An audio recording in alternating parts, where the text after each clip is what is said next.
Wetlands globally are incredibly important to people and nature. Life thrives in wetlands, but what are they and how do peatlands differ? Wetlands are ecosystems in the landscape that are wet either permanently or for part of the year. This makes them distinct from other terrestrial ecosystems because they have their own plants and animals that are adapted to their special wet conditions. Peatlands, on the other hand, are a type of wetland which have soils that have very high levels of plant and animal organic matter. This organic matter is usually fully decomposed or sometimes well preserved because they are permanently wet and the oxygen cannot come in to break down this organic matter. We call this buildup of organic matter peat. Peat accumulate at very slow rates, and our peatlands in South Africa are very old, ranging in age from 3,000 to 45,000 years old. Peatlands are more dramatically known for the mummification of a few human bodies, with an example being the Tullen man, who was one of Europe's most famed bog bodies. Peatlands cover approximately 3% of the Earth's surface. The global carbon stored in peat is estimated to be about 500 billion tons, which is approximately 30% of the world's soil carbon. Peat also stores 10% of the world's fresh water. In South Africa, we know that our peatlands provide valuable ecosystem services to people. And they're able to do so because peatlands absorb water from the landscape as water moves through that system. In so doing, they mitigate the impacts of floods and flood water.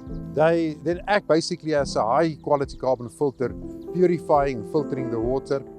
They sequestrate, trap the carbon and store it, and they recharge the aquifer. Additionally, these systems are incredibly important for life, all life. And you can hear the birds, fish, amphibians such as frogs, and macroinvertebrata. So all of these translate into significant value to us as society, to people, and especially vulnerable people that is so dependent for their livelihoods on these beautiful ecosystems. South Africa's peatlands in particular are peculiar, as they probably shouldn't even exist here. With its relatively low rainfall and high temperatures and evaporation rates, there are few places in the country where there's enough water left over to form peatlands and to stop the breakdown of matter.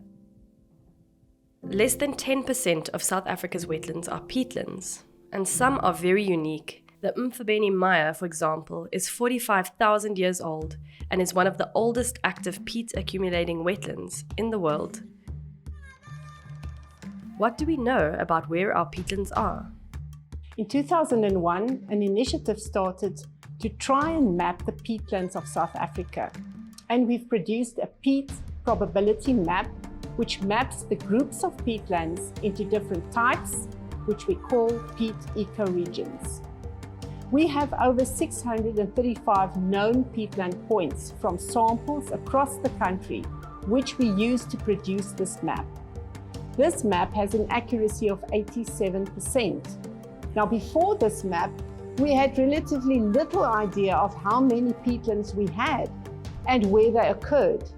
We still need to do a lot of work to document them all. One example of peat ecoregion is the southern coastal belt, which hosts the Onrus peatland. It's a very unique peatland with peat layers about 8 meters deep, and it's dominated by the wetland plant called palmiet, occurring in the Himmel and Aarde Valley in the Western Cape. Now, this valley is predominantly a farming community, which also includes the Camp Hill Special Needs Residential Facility. Though very unique, this wetland is at risk of being lost forever.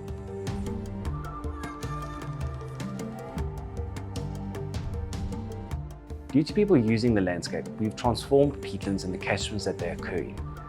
What happens is they pass a point of no return, a critical threshold, and the peatlands can be lost permanently. One example is when a dam is built upstream of a peatland. This then cuts off the water supply of the peatland and the peat begins to dry out. The second example is when there's agriculture in the catchment. You can use groundwater or surface water, it takes away the water supply of the peatland, and again the peatland dries out. A third example is the invasion of alien trees, like your pines, blue gums and your wattle. They can also be planted as forestry next to a peatland, and because they use more water, the peatland dries out. All three of these examples were present at the Onrus peatland, and they combined to cause devastation. What happens is when these peatlands are deprived of water, the peat that was usually saturated becomes exposed to oxygen and begins to dry out. This results in carbon being released into the atmosphere. The drying out causes a weakness in the peatland, and when there's a rain event, can cause erosion.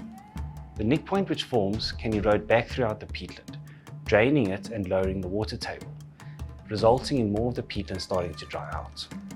This not only means that the peatland cannot act like a sponge anymore and no longer hold in clean water, it also makes a peatland vulnerable to peat fires. Peat fires are incredibly devastating. They are fires that occur underground and destroy peat that has taken millennia to form. It also smokes out the area and can sometimes burn for months. Let us look now at what happened in the Onrus peat fire. In January 2019, the Overstrand had 3 fires in our area. When myself and my colleague attended this fire and we got out of the car and stood next to the fire, we said to each other, "This actually smells like the whiskey that I drink." And we immediately knew that it was a peat fire. It took us about 4 months to get the fire completely extinguished. It was so bad that we actually had to evacuate people at nearby farms because of the bad, serious air quality. We've tried to rehabilitate the site thus far, but we couldn't find any entity that's actually been able to assist us with the rehabilitation. In 2019, this peatland behind me burned. And when peat burns, especially for a significant amount of time, it turns to ash and collapses. And when that happens, an erosion donga results. And we'd been fighting to have the donga rehabilitated to prevent further damage, but that never occurred. In 2023, we had the most severe storm that this area has ever experienced, and it washed away not just more of the peatland, but dramatically enlarged the erosion donga, extending it at least another kilometre, and also eating into the healthy peatland. Very disheartening for us and my group of volunteers who'd been monitoring the water depth in 16 points on that peatland. All that area was washed away, and we found chunks of peatland and palmy plant lying at the bottom of the Onrus River, in the estuary, on the beach, and in the sea next to the Onrus beach. This loss is a devastating blow to the people of South Africa. We have lost a climate change mitigation machine, as no more carbon will be stored there, and huge amounts of carbon were released back to the atmosphere. It's a blow to the people living in the catchment, as they will no longer benefit from the peatland as a sponge, cleaning water and storing it, protecting downstream bridges and other infrastructure. The peatland as a biodiversity oasis is lost. It can be very disheartening to see the damage that has been done to our peatland here. Once peat is gone, it's lost forever. We can't replace it. We can, of course, rehabilitate and allow nature to slowly build up the peat again. But once we lose our peat, it will take hundreds of thousands of years for nature to recover. So the big lesson is, let's not lose it in the first place. Prevention is better than cure. We need to urgently protect the peatlands that remain intact, and we need to protect the bit that is still healthy in this system. And we can do the rehabilitation work if we all stand together, work together, collaborate, and get the job done. So what can we do? If you want to get involved in peatland rehabilitation, please consider either donating money to the cause or volunteering your time at a local wetlands friends group or non-profit organization. Look out for World Wetland Day events near you in February each year, and join in for biodiversity surveys or alien tree clearing. Or, if your local peatland doesn't have such a group, consider forming a WESA friends group yourself. We need everyone's help. For people to act as watchdogs to ensure that this degradation comes to a halt, and for rehabilitation of our peatlands to take place. We are currently in the United Nations Decade on Ecosystem Restoration. There is no better time to rehabilitate our peatlands. Let's unite as South Africans to take good care of our ecosystems. We are stronger together.